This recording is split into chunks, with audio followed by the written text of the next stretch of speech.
All right, everybody, welcome back to the show. Happy to welcome Chuck Todd. He's the host of the Chuck Toddcast, former host of Meet the Press, political commentator extraordinaire. Chuck Todd, welcome to the show. Mr. Lewis, this is an honor and a pleasure. Good to talk with you. Good to see you. Great to see you. Great to talk with you. I always enjoy you. My favorite people to follow and read and listen to and subscribe to are people that I can't always predict where they're going to come down on something. And I mean that as 100% a compliment. You always have struck me, and every time we've interacted, you're an intellect first, and you sort of I don't always know where you're going to come down on something, but I do know what your values are, right? And that's ultimately what I think what we're all looking for, right? Which is, hey, I want to know that you may come at something clean. I'm going to come at something with an open mind. But that's a value that I value. In fact, anyway, I just thank you. And I think we were talking with your audience. We were talking just before we hit record here about podcasting and Substack and the new what the new mainstream media is going to look like. And for now, at least, I think a lot of it is finding. You have to curate it as an individual and find people that you trust and respect and piece together, and that's dangerous, right? Because you have to be trusting the right people, but there's also an opportunity there too. No, there is. Look, I still believe the best way we're going to fix this ecosystem is to rebuild local first. I think it's hard for us to do this from the top down. I think in order to piece the country together, we probably need to go community by community. And I do think that the loss of local news was a bigger detethering of the country than we fully appreciated. Big time. Yeah. Big time, including holding politicians accountable, like, whatever town or city you were from, the local newspaper, man, they used to have a morning edition and an afternoon edition. And it wasn't just what's Rush Limbaugh saying, what's Fox News saying. It's what is the local paper saying.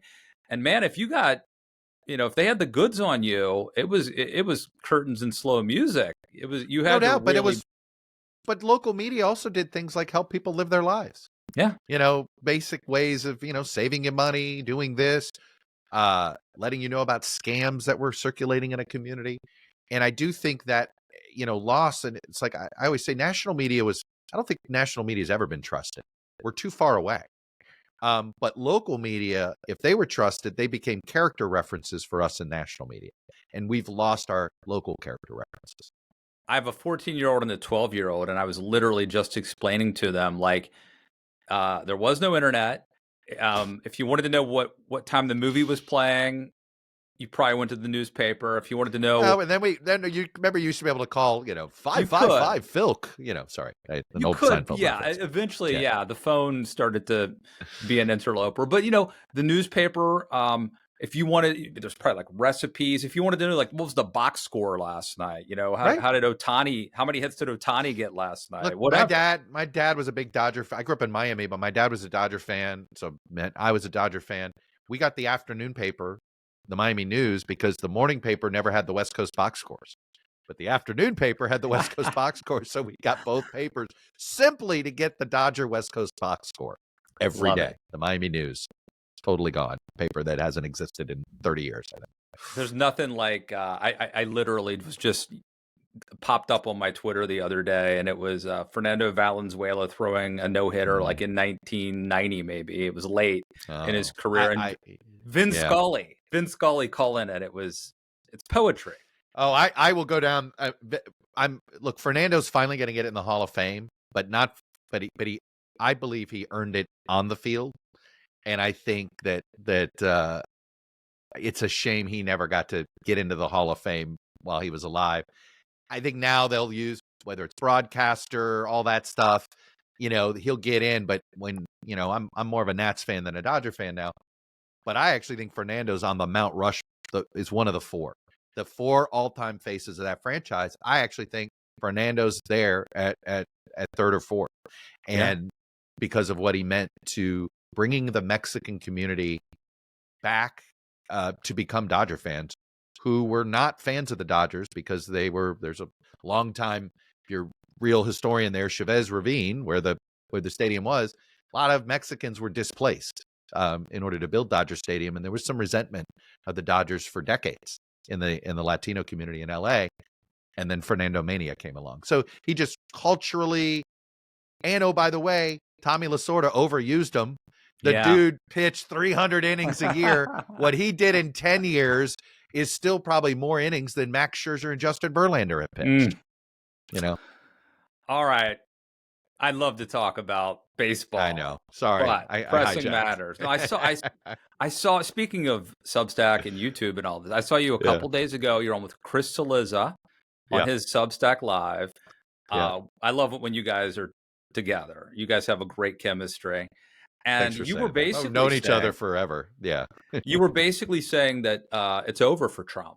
This tariff gambit, that he is this is the thing. Like he can displace, he can stand by as like Venezuelans are deported. He can watch Russia invade Ukraine but if you start messing with people's pocketbook and Wall Street, Republicans won't stand for it. But now that things have been slightly reversed, those so-called reciprocal tariffs are no longer on. How'd the market do today? We're taping on a Thursday. How'd the market do today? I don't think it did as well as it's sort of the dead cat bounce, right? Yes, yesterday might have been the dead cat bounce is the point. No, look, what I meant by that was, and look, I blanched a little bit when I said it was over. I can get why you saw it that way. I do believe he never recovers from this in his approval rating. Like, I don't think he was already starting in a tough place. His honeymoon was lower than most honeymoons, right? I think this is the equivalent of the Biden Afghanistan withdrawal, right? Which Biden never recovered from. And there's a few things that are similar here that I think the Trump White House needs to be aware of. One is, so the reason it was so damaging to Biden is that the one thing that the voters all assumed was there was a core competency on Biden was foreign policy and national security, right? So, and here was something, by the way, very popular. Getting out of Afghanistan to 60, 70% thing. By the way, leveling the trading playing field, that's a 70%, positive idea. Bringing more manufacturing back to the industrial Midwest, that's a popular idea. So the goals, the stated goal, right, in both cases, getting out of Afghanistan, popular. Trying to, fairer trade deals, popular. It's the execution, right? So then for Biden, you're like, whoa, we already had some questions about your ability to manage the economy, but we know that's not your strong suit. But whoa, this is your strong suit and you blew it? Forget it. Maybe you just don't know. And he never gets over 45% the rest of his term.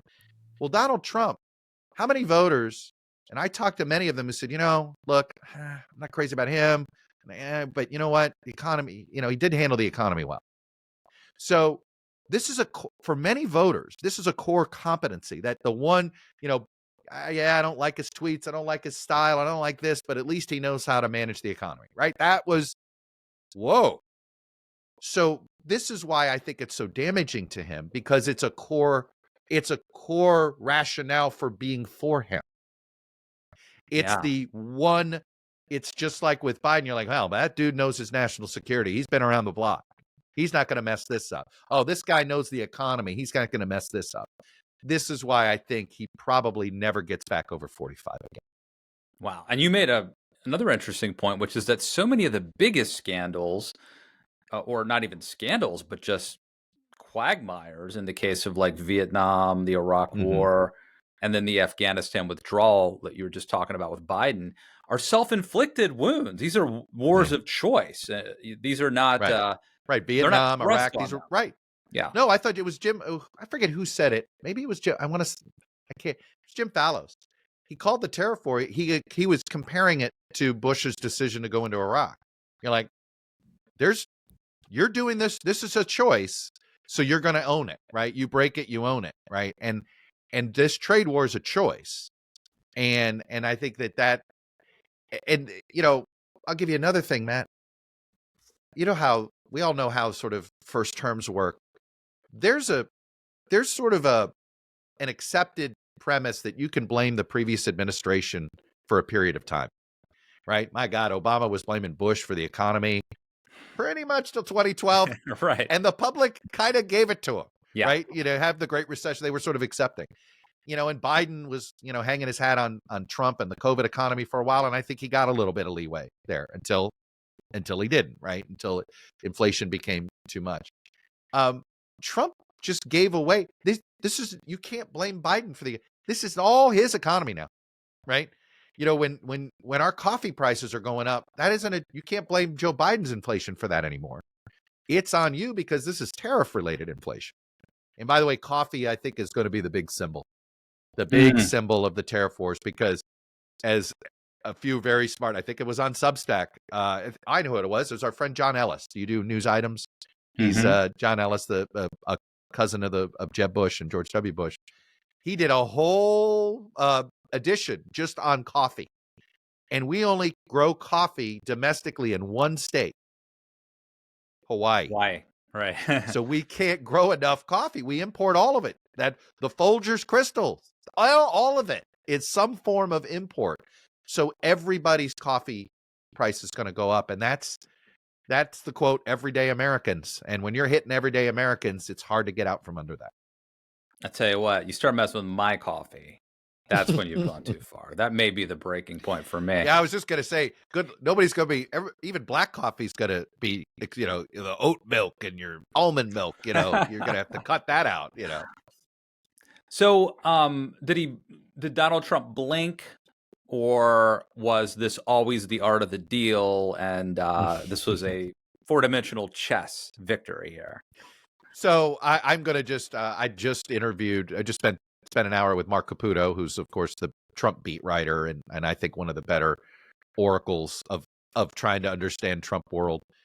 And this is a Trump blink, right? No matter what anybody's going to say, that he was reporting that Trump was getting phone calls. Every wealthy person in America gets Trump's cell phone number.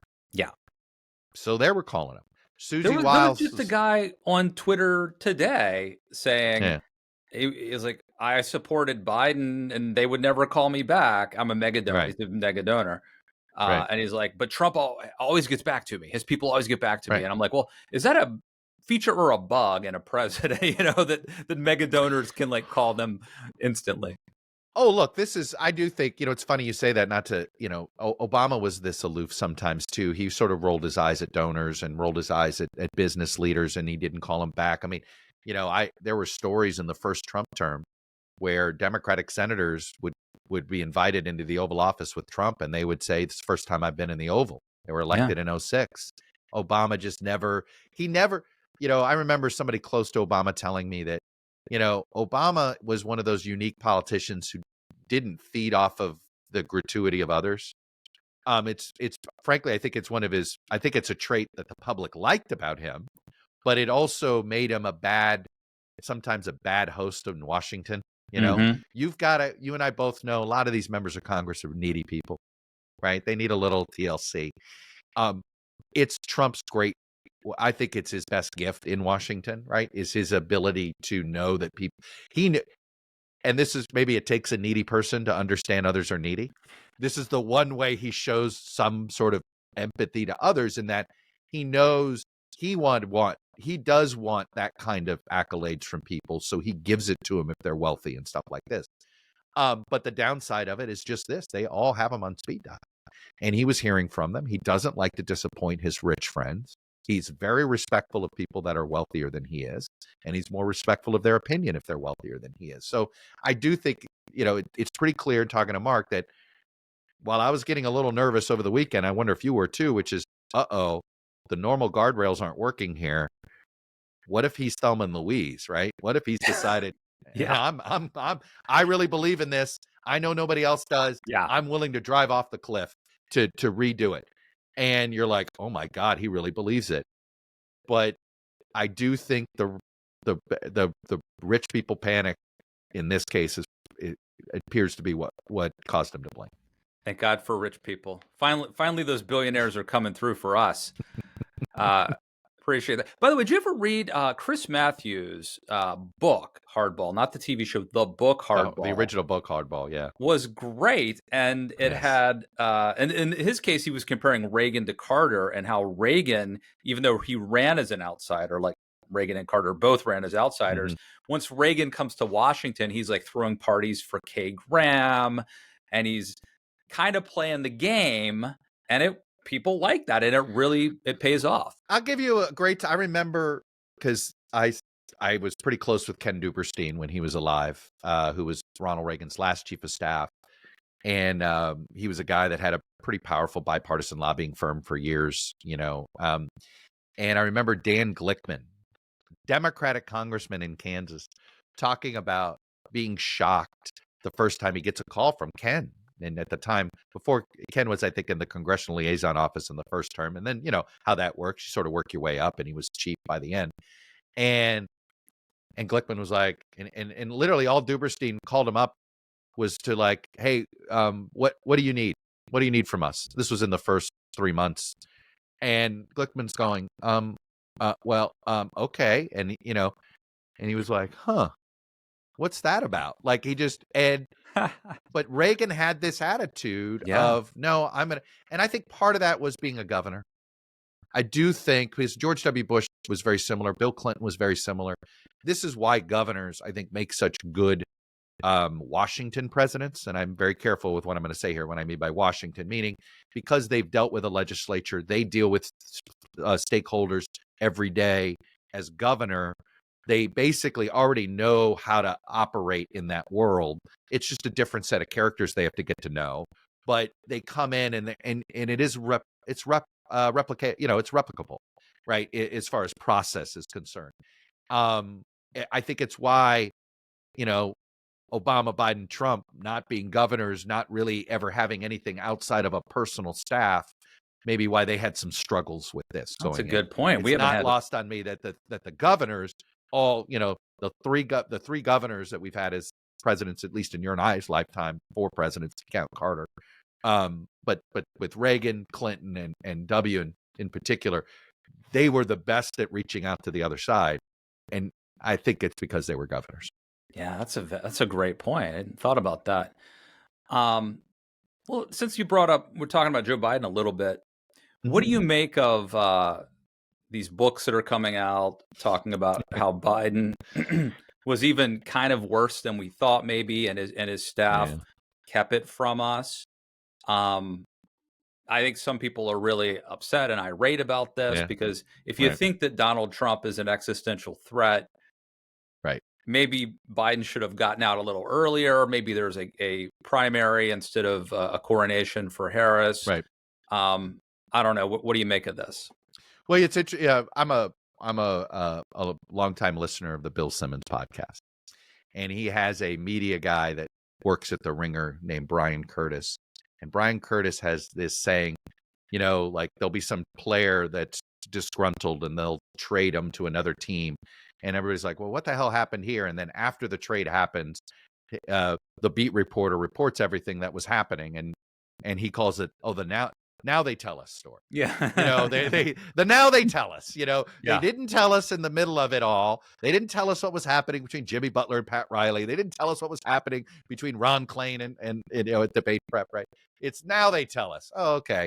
And you wonder, you can't help but ask yourself, how many of these stories are CYA stories, right? People just trying to make themselves look good, and how many aren't. I will say this: I've read the Whipple excerpts, and I'm looking forward to reading the whole Chris Whipple book.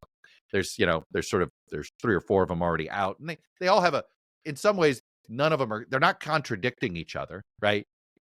They are sort of basically telling versions of the same story. But I thought Whipple, because he talks to chiefs of staff all the time, right? This is his specialty, is sort of how to run a White House. So he had some interesting, clearly Klain, these are the Klain stuff's all the conversations with him. And it does appear he talked to Zients. Like he has this, and when chiefs of staff are your source, you're gonna, I think, get the best version of the story. But the Whipple take is essentially, you know how you read something, you're like, that feels more accurate than anything I've heard. Like as Whipple says, is look, there was no Parkinson's diagnosis that was covered up, right? This is not, people want to, is it a cover up? And the answer was, it's not necessarily a cover up. What it was sort of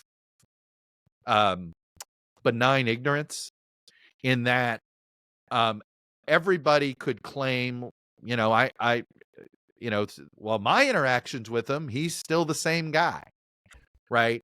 And a combination of that and Trump's behavior made them not see how damaging Biden might be to the public, because they were comparing it, well, hey, yeah, we've got the forgetful guy, but Trump, right? There was always this but Trump. And that it was the way Whipple seems to characterize it is that, it was discounted because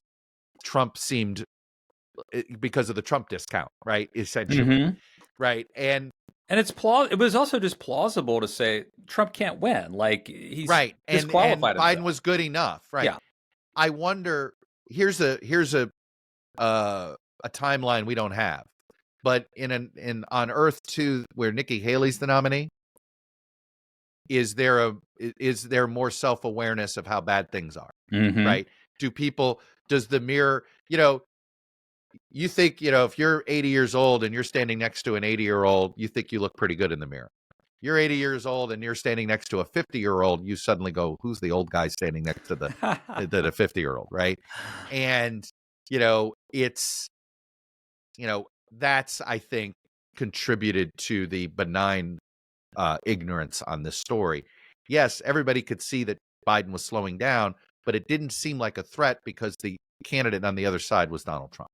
Right. And the Trump, this is where a version of Trump derangement syndrome may have impacted the clear thinking of Biden's behavior and potential performance. So my take, just generally, is of Democrats is that you kind of need a rock star to be president these days.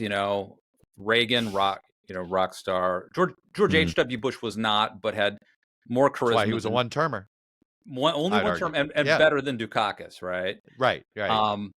W had a swagger. Bill Clinton had had a swagger. Obama, the biggest celebrity in the world. Donald Trump, reality star. He's funny. Right. I mean, say what you will about him, he's got a certain something. Right. Kamala Harris was a politician, and I think she did a good job. It surprised me how good she did in 2024, but she's a politician. Most of these people, Gavin Newsom's a politician. Gretchen Whitmer's a politician. I do think that someone like a Bernie has an everyman appeal. Maybe he's too old. Do you agree with me that you have to have that certain something? And then maybe did Democrats need like The Rock or Mark Cuban or something? Or Stephen A. Smith, right? There you go. I think he's starting to talk like he might run. Yeah. I'm not interested in this, but if you're interested in having me be interested in this and it gets me more YouTube subscribers, then I'm interested in this. Yes. Who knew, Matt? Maybe this is what we do for traffic. Say we're thinking about running for president. You know what? Wait, I haven't ruled it out.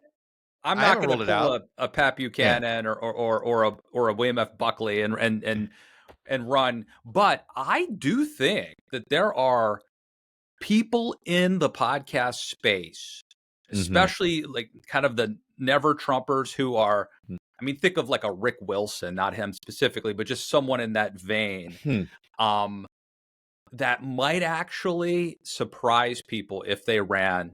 I could see, look, if you told me some podcaster sort of ended up stumbling into talking their way into it, we've seen it before in that you brought up Pat Buchanan, we've seen people sort of use some sort of rhetorical moment as a jumping off point. But to go back to your previous question, I think it's pretty clear, it feels like beginning with Eisenhower, right, was the larger than life. FDR became larger than life because he was the fourth term. And then it was this idea that, boy, why were they wooing Eisenhower so much? They were looking for somebody larger than life that could actually win. They couldn't They tried a conventional politician in Tom Dewey, and he lost, right, to Harry Truman. So suddenly they were looking for something different.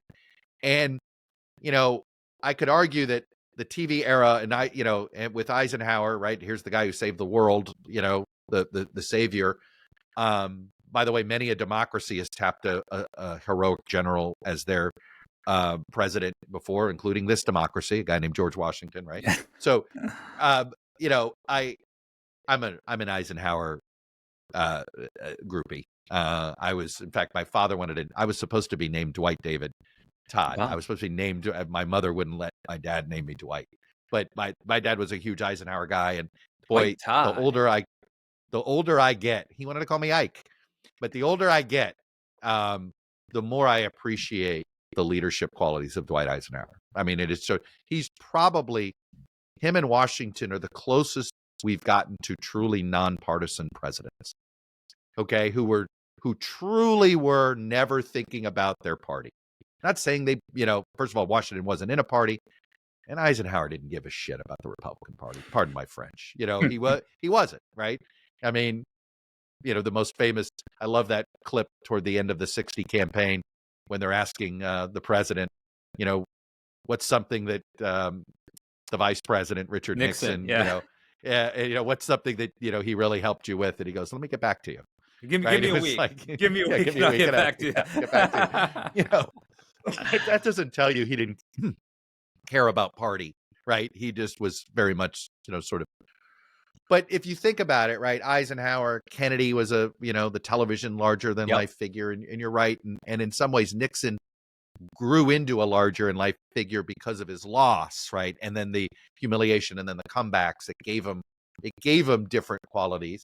And then you're right, in the 70s, Ford and Carter didn't really necessarily meet the moment that same way. Reagan been.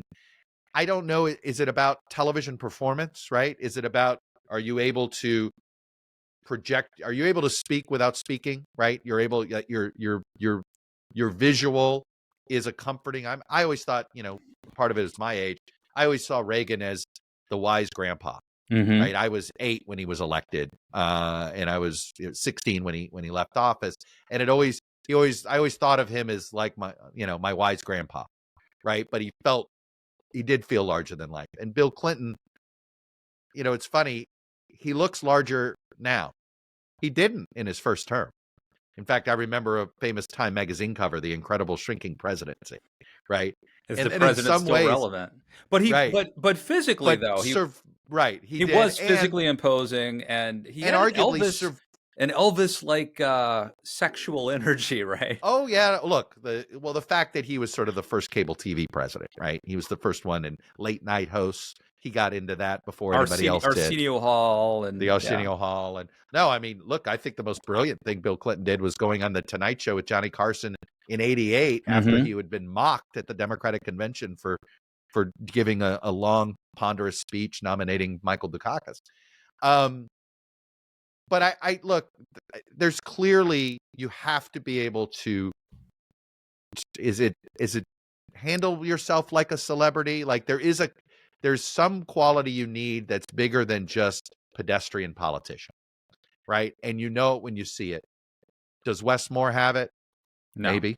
I don't think I so. don't know. But we don't know yet. Sometimes you don't know. Yeah, that's true. But I know. Because I thought Bob Kerrey might have had it, and he didn't. Yeah. Okay. So you don't always know. John McCain didn't have enough of it, right? And I think he had it more in 2000 than he did in 2008. I agree, because it's a moment in time. But here's what I think. Here's what I think, and that is true. By the way, you've also, I think, identified something else. You can't miss your moment. Yep. There is a moment that matters, right? I've always said there was only one election I think in hindsight Hillary Clinton could have won the presidency in.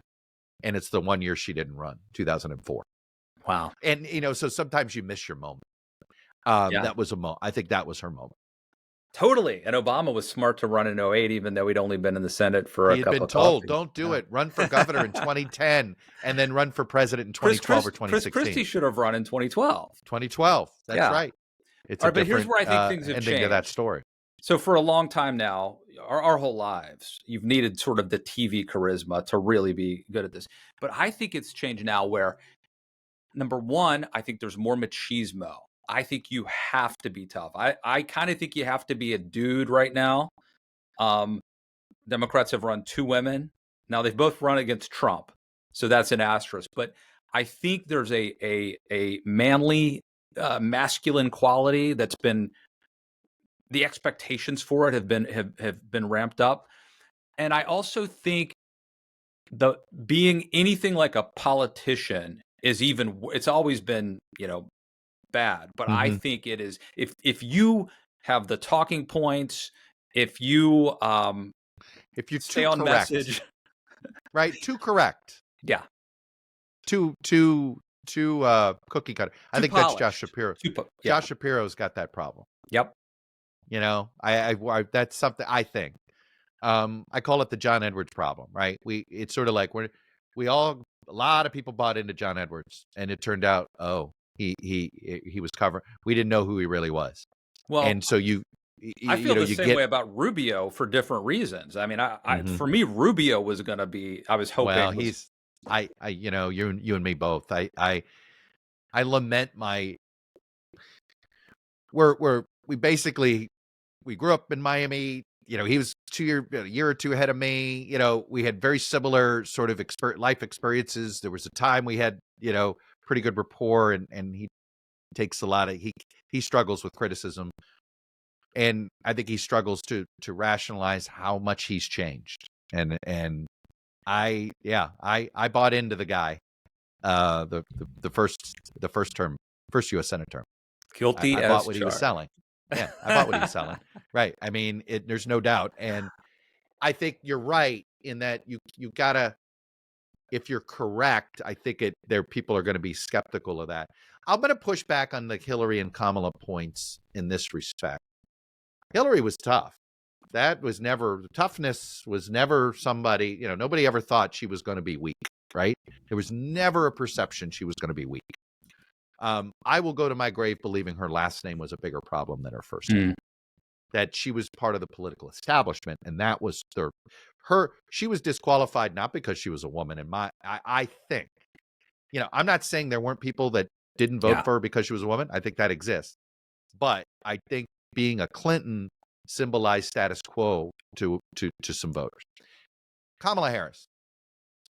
Let me ask you this: can you name another sitting vice president who would have been able to win an election if the sitting president had an approval rating under 45? Such a thankless Right? job. Hubert Yeah. Humphrey, why did he lose? LBJ was unpopular. Al Gore, why did he lose? And, yes, popular vote, but why was it closer than it should have been? Because there was a character problem that people had with Bill Clinton, and they were upset with. Why did George H.W. win? Because Ronald Reagan had a 63% approval rating. I think that's that totally true. helped a lot. So what we don't know, I'm not saying there weren't voters who didn't vote. I mean, there's some data to say that maybe African American men, one of the things that helped Trump with African American men was they were not bought in on voting for a black woman. I think we need more data to prove or disprove this, but ultimately, we really don't know whether that was the reason, unless she would have lost with Joe Biden with a 65% approval rating, right? So we can't. That's what's tough about evaluating that. However, I totally agree that I think the Democratic Party. I've talked to people who in my own house who are proud members of that party who say, Democrats can't nominate a woman next time. Yeah, not yet. And so I do think this is tough for Gretchen Whitmer, who I think has all the qualities of somebody who I think if it wasn't for this fear that some Democrats have that a woman can't win, I think she has the potential to be a rock star. I say potential. She's going to grow into it and all that stuff. But I take your point. Era, yeah. In a different era, Gretchen Whitmer would have been, wow. I mean, she's got a great nickname, Big Gretch, right? Yeah. That's sort of like it's got I think it could stick like in a positive for her. But I take your point. Let me play this exercise for you. Does Pete Buttigieg have it anymore? because I think he had it. He had an it quality Hmm. to him, and then they stopped. As I argue, they stopped the fight. Right? We Yeah. never got to see Pete finish his campaign. Um, does becoming a Biden cabinet secretary uh, put too much varnish on him? I think he's too much of a politician. I think he's too No, yeah, polished. I yeah. think he would have been a great candidate 20 The years first time, ago. Yeah. right? Well, I don't Or even just know if so he ran in 2020, right? The year that right? Biden won. Uh, Yeah. I I don't know if I like the Trump Buttigieg matchup. I still think Biden was the best nominee in 2020, Yeah. Scranton Joe. But maybe I'm wrong. Maybe Probably I'm wrong. look, maybe, but if he doesn't run, I wonder Buttigieg Sanders, right? It becomes probably those are the final two. I say probably. Maybe Booker is in a better place if Biden's not in the way, right? I always thought Booker got hurt most by Biden because Booker ideologically was the closest version, right? He was trying to, and he couldn't get traction because I think they shared too many donors. I But think Bernie and Fetterman are the two Democrats mhm. who are actually in politics who are the best. But Bernie's too old, and I think Fetterman having that stroke Yeah. probably disqualifies him. Well, it's interesting. I interviewed Fetterman last week, and you're look, he is. I think if he gets 45 minutes, he can win you over, right? But you're right. It's not that isn't the way presidential campaigns are run. But he could be a powerful running mate for somebody. Yeah, Like I that's think you interesting. can. I think the issues that might make it harder for him to be a presidential candidate, he can be a good number two and be a symbol for a good number two, as a good number two. And I find him. Look what he's trying to do is plow the field, right? He's trying to give a permission slip to the party to be more pragmatic in order to, as he says, to win those 7 states. He goes, there's 7 states. If you can't win in those 7 states, I don't care what idea you have, right? You got to go win first. He's got the right attitude, and he might be able to be a help if somebody more conventional is at the top of the ticket, and you're trying to send a message that, hey, I'm going to be different, right? He could be an interesting symbol for that.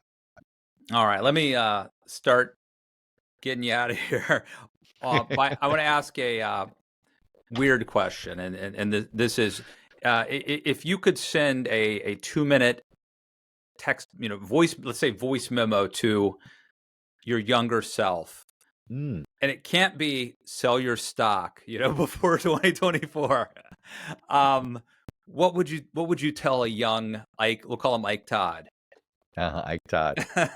in this alternate Um, universe. I look the biggest piece of advice and the thing that I'm desperate to tell my kids is um don't be in a hurry. I was in a hurry to work. I was in a hurry to get a job. I was in a hurry to now part of it was the circumstances I came from. I'd had a my I my father died when I was in high school. My mom had to file for bankruptcy. We didn't have a lot. I had to work through college in order to get health insurance, those sorts of things. So, and that's your circumstance. You sort of you get in a hurry. I needed to hurry up and get a job, and hurry up and keep a job, and hurry up and start life. And man, I didn't use a passport till I was in my mid-30s. I didn't get, and I didn't try an alternative career path because I just I didn't have the luxury to do that, but it might have been interesting, right? So, and what it turns out that we all learn is that, hey, you got a lot of room to run in your 20s to do all sorts of things, and you can come back and get on this treadmill anytime in your 30s. Now, unfortunately, I didn't know that, right? None of us knew that. And you get all the time you think, boy, I can't miss this moment, or I'm going to miss an opportunity to advance my career.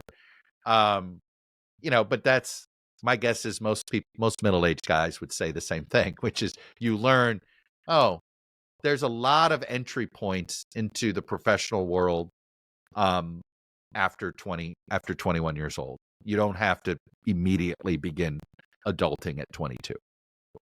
Hearing you talking, I'm remembering watching, 20 couple years ago when you were at National Journal. Of course, Hmm. everyone would print out the hotline and the morning Yeah. edition and all that stuff, last call. But you had a show, I think We were with doing web your TV. My buddy John Mercurio, yeah, yeah, I used to watch was that. It was like an online show in the early aughts, and you were yeah. ahead of the game back then. And then we gave it up. Oh, look, I did a live webcast for the 2000 South Carolina primary. And we did the conventions in 2000 with sort of experimental internet TV.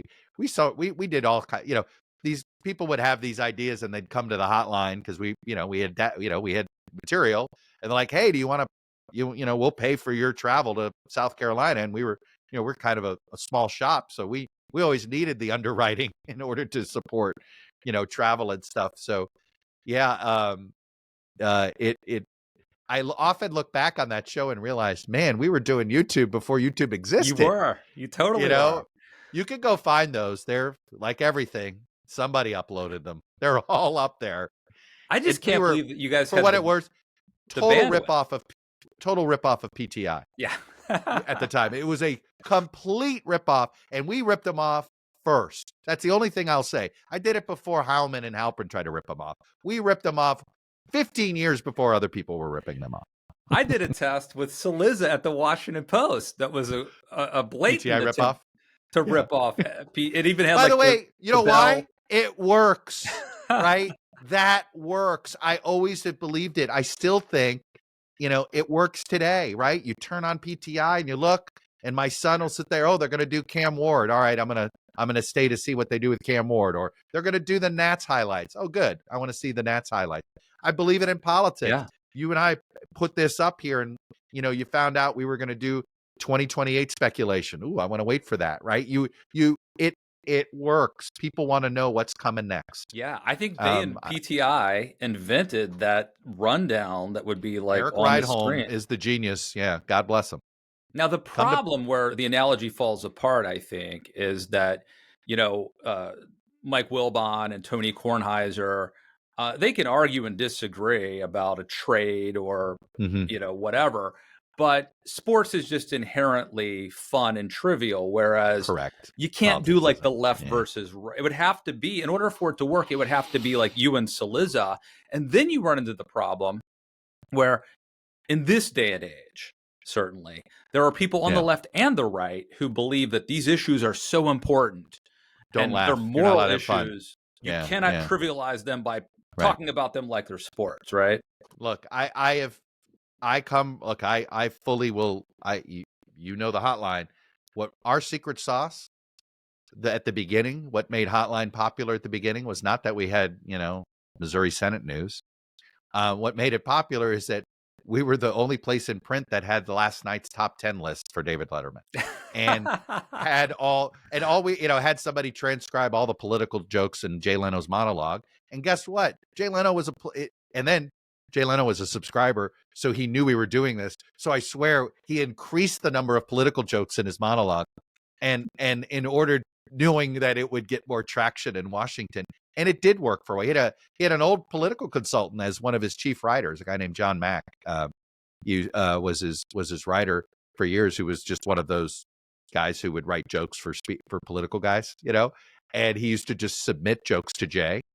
And finally, when Jay Leno got the job, he says, "Why don't you come work for me as a writer?" It's a great story. That's a good gig. At the end of PTI, Kornheiser has this little Canadian flag that he waves because I guess the show's over and they come back on ESPN in America, but they don't come back. Anyway, I thought about that when when Trump started calling them their 51st state, that I might start waving this little Canadian flag, but I thought better of it. Yeah, no, I know. I was half joking. Or do you think, are you going to advise anybody going overseas to go get some maple leafs and put them on their backpack? Go get a maple leaf backpack. Hey man, don't blame me. During the Iraq War, a lot of people would travel to Europe and say, hey, I don't know what you're talking about. I'm a Canadian. Don't yell at me about the Iraq War. Ufta. Wait, that's North Dakota. All right. Well, close enough. Close to Canada. Chuck Todd, always a pleasure, man. Thank you so Matt, that was much. fun. All right, And brother. let me know what projects you're doing. I love the idea of the local news. I totally think you're right about that. And it's not only is it, I think, the only possible plausible way to fix the media, but Yeah. it's desperately, desperately needed. Look, I'll give you one other reason why I think it can succeed. We're all a little bit narcissistic. Why do we know this? Social media exists, right? It's very successful. Turns out we all think everything happening just around us is important. Well, guess what local and community news is? News about what's happening around you. So this is why I'm convinced that actually the more you report about into people's lives, the more they want it, especially if it's about their own community. We're all a little bit narcissistic and play into it. And you get to, if you play into it a little bit, you might actually inform people better. I love it. All right, man. That was great.